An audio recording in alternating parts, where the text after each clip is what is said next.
un tournevis, une antenne et une veste trop grande. Voilà tous les outils dont Stephen Breitwieser a eu besoin pour voler des œuvres d'art d'une valeur de 1,9 milliard de dollars. Comment a-t-il fait tout cela avec ces simples outils? Plongeons dans l'histoire incroyable de cet homme qui a volé 1,9 milliard de dollars sous les yeux des gardiens. Le début de notre histoire, en mars 1995, se situe en Suisse, plus précisément dans une ville appelée Greer. Le protagoniste de cette histoire est un Français nommé Stephen Breitwieser. Stephen se rendait dans cette ville accompagné de sa petite amie, Anne Catherine, pour visiter un ancien château médiéval. Ce château s'appelait Greer Castle. C'est actuellement un musée qui contient diverses antiquités et œuvres d'art datant du Moyen Âge. Ce château comportait des couloirs et de grandes salles consacrées à la peinture, c'est-à-dire que tous ces couloirs et ces murs étaient remplis de ces panneaux. Lorsque Stephen et sa petite amie se sont promenés entre ces couloirs et ces salles et ont vu les magnifiques peintures, l'une d'entre elles a attiré l'attention de Stephen. Ce tableau était l'œuvre d'un artiste allemand nommé Christian Bale Hans Dietrich. Le tableau représentait une femme portant une robe, et ses yeux étaient dirigés vers l'extérieur du tableau directement, comme si elle regardait la personne qui voyait dans le tableau, notre ami Stephen. C'est à ce moment-là que l'envie de voler ce tableau s'est imposée à lui. Bien qu'il n'ait jamais rien volé de sa vie, ce sentiment soudain s'est emparé de tout son être. Il s'est dit que ce tableau devait m'appartenir, et il a donc simplement dit à sa bien-aimée Catherine qu'il voulait voler le tableau. Bien sûr, tout le monde s'attend à ce que Catherine le mette à mort et lui dise que tu vas ruiner notre vie et nous mettre en danger. Mais Anne-Catherine lui dit simplement « Excellente idée, faisons-le ». Elle l'accompagne donc au musée et commence à observer les lieux et les couloirs, qui sont relativement vides. À l'époque, le musée accueillait très peu de touristes et la sécurité était très faible. Les gardiens se comptaient sur les doigts de la main et il n'y avait pas de caméra de surveillance. Pendant que Catherine surveille les couloirs, Stephen commence à détacher un tableau de son grand cadre. Il a déballé le tableau très soigneusement, l'a plié et l'a caché sous la grande veste qu'il portait, et a simplement emmené Catherine hors du château. Ils ont simplement réalisé un vol facile, sans aucune complication. Mais c'est le début du plus grand voleur de tableaux et d'œuvres d'art de l'histoire. Ce vol a fait naître chez Stephen un fort désir de posséder les tableaux. Il a toujours aimé l'art et la contemplation de belles peintures, mais l'expérience de posséder l'une d'entre elles lui a donné un sentiment différent, un sentiment spécial avec lequel il veut grandir et continuer à le répéter. C'est ainsi que Stephen a commencé à voler des œuvres d'art. Il voyage de pays en pays et d'exposition en exposition. Il a fait le tour de l'Europe et a commis environ 240 vols dans 172 galeries d'art situées dans 7 pays européens différents. Personne ne l'a jamais attrapé. Est-ce dû au professionnalisme de Stephen? Quel genre d'opération complexe prévoyait-il pour s'en sortir à chaque fois sans encombre? Eh bien, ces opérations étaient très simples, comme la première opération qu'il a menée, et sa bien-aimée Catherine est devenue sa partenaire permanente dans ces opérations, puisqu'elle a été chargée de surveiller les couloirs. La tâche de Stephen consiste à dévisser les vis qui fixent le tableau au cadre, et une fois qu'il a terminé, il l'enlève, le plie et le met sous sa grande veste. Mais est-il raisonnable que la sécurité soit aussi faible? Le secret réside simplement dans l'intelligence avec laquelle Stephen choisit ses cibles. Si Stephen avait ciblé les musées et les grandes galeries, il aurait été facilement arrêté car ces musées sont toujours très bien gardés. Mais Stephen s'est concentré sur les galeries et les musées mal gardés. Les seuls outils utilisés par Stephen dans ses opérations étaient le tournevis qu'il utilisait d'abord pour dévisser les tableaux de leur cadre, une antenne du type qui s'étend, qu'il utilisait pour dévier les caméras de surveillance des galeries qu'il volait, et bien sûr, la grande veste qu'il utilisait pour cacher les tableaux à l'intérieur après les avoir pliés. Bien entendu, l'outil le plus important dont il disposait était sa confiance en lui et son sang-froid, qui lui permettait de rester calme face à toutes les pressions susceptibles de survenir au cours de l'opération. Cette confiance étonnante lui a permis de voler plus d'une fois dans la même galerie ou le même musée. Il se déguise simplement avec une moustache ou une barbe et recommence au même endroit. Sa confiance en lui sortait de l'ordinaire. Selon les estimations du New York Times, la valeur totale des tableaux et des œuvres d'art qu'il a volés s'élève à environ 1,9 milliard de dollars. Imaginez le chiffre. Avec tout cela, Stephen ne donnait aucun signe de richesse et d'aisance. Au contraire, il menait une vie inférieure à la moyenne. Il travaillait comme serveur dans un restaurant et sa petite amie, Catherine, était infirmière. Imaginez qu'ils vivent dans le grenier de la maison de la mère de Stephen. Ils n'étaient même pas en mesure de s'offrir un logement décent. Alors pourquoi ont-ils vécu ainsi, malgré tous ces vols et la grande valeur des tableaux qu'ils possédaient? La raison est simplement que Stephen n'a vendu aucun des tableaux qu'il a volés. D'accord, mais pourquoi? Parce qu'il ne volait pas ces tableaux pour en tirer un bénéfice financier, mais parce qu'il aimait l'art qu'ils représentaient. Si nous revenons au premier vol dont nous avons parlé, Stephen a volé le tableau de cette femme parce qu'il était impressionné par sa beauté et par l'art qu'il contenait. Et à partir de ce moment-là, il a volé les tableaux qu'il aimait vraiment et qui l'impressionnaient. Et il ne les a pas volés en raison de leur grande valeur. Chaque coin et chaque espace vide des murs du modeste appartement de Stephen était rempli de tableaux d'une valeur de 1,9 milliard de dollars. C'est une chose étrange, mais c'est ce qui a donné à Stephen un énorme avantage en tant que voleur d'œuvres d'art. C'est l'une des raisons pour lesquelles la police n'a pas pu l'attraper, car la plupart des voleurs d'œuvres d'art se font prendre peu de temps après, une fois qu'ils ont commencé à vendre les objets qu'ils ont volés. C'est l'une des principales raisons pour lesquelles Stephen n'a pas été arrêté malgré les centaines de vols qu'il a commis. Mais Stephen avait un problème d'un autre ordre, à savoir l'avidité artistique. Il voulait agrandir sa collection artistique. Il n'était jamais satisfait et il ne pouvait pas s'arrêter. Il a donc continué à commettre des vols sans but précis ni point d'arrêt. Il a continué ainsi jusqu'à ce qu'il commette une erreur fatale qui a bouleversé sa vie.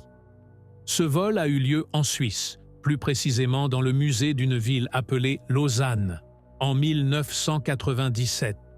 Stephen et Catherine entrent dans le musée, identifient le tableau comme une cible et entament leur processus habituel. Catherine observe les couloirs et Stephen procède à l'extraction du tableau de son cadre. Après avoir dévissé les vis du cadre, Stephen a sorti le tableau, l'a plié et l'a inséré dans la grande veste, comme d'habitude, puis il s'est dirigé calmement et avec confiance vers la porte du musée. Mais alors qu'il quittait le musée, l'un des gardes a remarqué que Stephen essayait de cacher quelque chose sous sa veste. Le gardien a commencé à se douter qu'il se passait quelque chose d'étrange. Le gardien est donc allé faire un tour rapide dans le musée et a remarqué qu'il y avait un tableau manquant. Il a couru après Stephen et Catherine qui sortaient du musée et montaient dans leur voiture. Mais avant que la voiture ne démarre, l'agent de sécurité l'a arrêté et a empêché Stephen de s'enfuir. Comme un poste de police se trouvait à proximité de l'endroit, de nombreux policiers étaient présents et Stephen n'a eu d'autre choix que de se rendre à la police sans opposer de résistance. Stephen a été détenu au poste de police en attendant son procès le lendemain. Le procès s'est déroulé dans un cadre très simple, car le crime n'était pas considéré comme majeur et le tableau que Stephen avait volé n'était pas d'une grande valeur ou d'une grande importance. Stephen est donc venu au tribunal en pleurant et en faisant semblant d'avoir des remords. Il a déclaré que c'était la première fois qu'il faisait une chose pareille dans sa vie et que ce n'était qu'une décision momentanée due à une étrange impulsion qui l'avait poussé à posséder un tableau. Stephen n'avait pas de casier judiciaire et la représentation des remords et des regrets qu'il a donnés au juge était très convaincante. Toutes ces raisons ont convaincu le juge qu'il a libéré sans lourde peine. Le juge a décidé que Stephen restait soumis à une période de surveillance de 8 mois et qu'il devait quitter la Suisse immédiatement et qu'il ne pourrait pas y entrer à nouveau avant la fin de sa période de surveillance, c'est-à-dire après 8 mois. Cet incident n'a pas du tout affecté Stephen et, au cours des années qui ont suivi, il a poursuivi ses vols habituels dans divers pays européens, à l'exception de la Suisse, bien entendu. 4 ans plus tard, en 2001, Stephen estime que la tentative de vol dans laquelle il a été pris a été oubliée et que le moment est venu pour lui de retourner en Suisse. Avec son amie Catherine, il prend donc l'avion pour la Suisse et se rend dans la ville où il a été arrêté 4 ans plus tôt, à savoir Lausanne. Mais cette fois-ci, l'opération ne s'est pas déroulée dans le même musée. Dans ce musée, Stephen a jeté son dévolu sur une vieille trompette antique qui se trouvait dans une vitrine et qui était un peu plus difficile à voler que les tableaux. Cependant, il a pu voler la trompette, comme d'habitude, sous son par-dessus, et il a quitté le musée sans problème. Stephen était trop sûr de lui, et parfois même arrogant. 2 jours plus tard, il décide de retourner déguisé dans le même musée et de voler une nouvelle œuvre d'art. Il est entré en toute confiance avec Catherine et a gardé un œil sur le tableau qu'il visait. Et Catherine a commencé à effectuer sa tâche habituelle d'observation des passages, et il a commencé le processus de retrait du tableau de son cadre. Une fois le tableau enlevé, il l'a caché sous son manteau comme d'habitude, mais cette fois-ci, il s'est retrouvé entouré de gardes de toutes parts. Ce qui s'est passé, c'est que l'un de ces gardes s'est souvenu de son visage lors de l'opération qu'il avait effectuée 2 jours auparavant. Ce garde a senti que cet homme était suspect. Il en a parlé à ses collègues, qui se sont mis à le surveiller et l'ont pris en flagrant délit, alors qu'il était en train de voler le tableau à l'endroit où il se trouvait. Stephen a ensuite été arrêté et détenu au poste de police. Au cours de l'enquête de police, Stephen a essayé de jouer le même jeu que la dernière fois et leur a dit que c'était juste une tendance momentanée à voler et qu'il regrettait tout le reste. Mais cette fois, l'excuse était très faible, parce qu'au début, il a volé la trompette et est revenu ensuite pour voler le tableau. Il est impossible qu'il s'agisse d'une tendance passagère. Il s'agit de vols planifiés à l'avance. Après avoir mené des recherches et des enquêtes, les enquêteurs ont obtenu le rapport concernant le vol précédent dans la même ville que celle où se produit la sympathie du juge. En 1997, les enquêteurs savent qu'ils sont face à un voleur en série. La police suisse contacte alors la police française et lui donne les détails de l'affaire. La police française a obtenu un mandat pour perquisitionner l'appartement de Stephen, qui, comme nous l'avons dit, était situé dans le grenier de la maison de sa mère. Les policiers sont entrés dans la maison et ont eu une surprise. L'appartement était totalement vide de peinture ou d'œuvres d'art. Il n'y avait aucune trace de quoi que ce soit. Comment cela a-t-il pu se produire? Comment toutes les œuvres d'art ont-elles disparu? Eh bien, ce qui s'est passé, c'est que Catherine, la petite amie de Stephen, au moment de son arrestation, a immédiatement appelé sa mère et lui a dit qu'il avait été arrêté et qu'elle devait cacher tous les tableaux et œuvres d'art volés sans délai. En effet, la mère s'est empressée de se débarrasser de toutes les œuvres d'art qui se trouvaient dans l'appartement et s'en est débarrassée. Elle en a simplement brûlé une partie, et lorsqu'elle a senti qu'elle ne pouvait pas brûler le reste, elle l'a jeté dans le canal d'eau de la ville. Quelques jours plus tard, certaines personnes ont remarqué qu'il y avait des peintures dans le canal, et lorsque les autorités sont arrivées et ont commencé à extraire ces peintures, elles ont su qu'il s'agissait de peintures volées à différents musées d'Europe, et que certaines de ces peintures valaient des millions. Lorsque la nouvelle s'est répandue, la police suisse qui détenait Stephen en a été informée. Bien sûr, Stephen ne savait rien de ce qui s'était passé. Les enquêteurs ont déclaré qu'ils avaient mis la main sur un trésor secret. Stephen a commencé à se confesser et leur a tout raconté. Même la police et les enquêteurs n'imaginaient pas qu'une seule personne puisse être à l'origine du vol de toutes ces peintures et œuvres d'art provenant de différents pays européens et de plus de 170 galeries. Mais Stephen a tout avoué. Après ses aveux, il a été condamné à 3 ans de prison. Mais il n'y a passé que 2 ans. Stephen n'est pas le seul à avoir été arrêté. Catherine a également été emprisonnée pendant 6 mois. Quant à sa mère, elle a été emprisonnée pendant 1 an et demi, car c'est elle qui a détruit les tableaux. Sa bien-aimée Catherine l'a quitté à sa sortie de prison. Elle ne voulait plus continuer sa vie avec lui.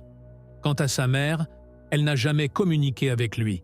Stephen a vécu de très mauvaises années après sa sortie de prison. Il vivait seul et pauvre et était souvent déprimé. Stephen a essayé d'écrire un livre sur sa vie afin de gagner un peu d'argent pour vivre et a appelé le livre « Confession d'un voleur d'art ». Mais le livre n'a pas atteint des ventes significatives et a été un échec commercial. Après avoir senti que les portes lui étaient fermées, Stephen a décidé de recommencer à voler des œuvres d'art. Mais cette fois, ce n'était pas pour l'amour de l'art. Son but était de vendre les tableaux et de gagner de l'argent.